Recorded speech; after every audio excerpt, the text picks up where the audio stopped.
প্রিয় দর্শক, আপনারা দেখতে পাচ্ছেন যে দেশের বিভিন্ন জায়গায় জটিকে মিছিল করছেন নিষিদ্ধ ঘোষিত সংগঠন ছাত্রলীগের নেতাকর্মীরা। আজ সকালে দেশের বিভিন্ন এলাকায় এ মিছিল বের করা হয়।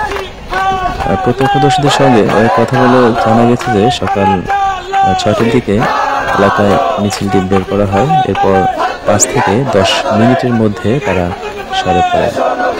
পুলিশ এই ঘটনা জানিয়েছেন যে এই ঘটনায় কাউকে আটক করা যায়নি, শনাক্ত করে আটকের চেষ্টা চলছে।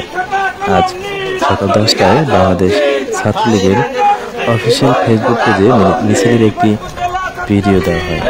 1 মিনিট 27 সেকেন্ডের ওই ভিডিওতে দেখা যায় যে সড়কের এক পাশে মিছিল করেছেন 20 থেকে 25 জন নেতাকর্মী। এ সময় তারা অন্তর্বর্তী সরকারের পদত্যাগের দাবিতে স্লোগান দেন।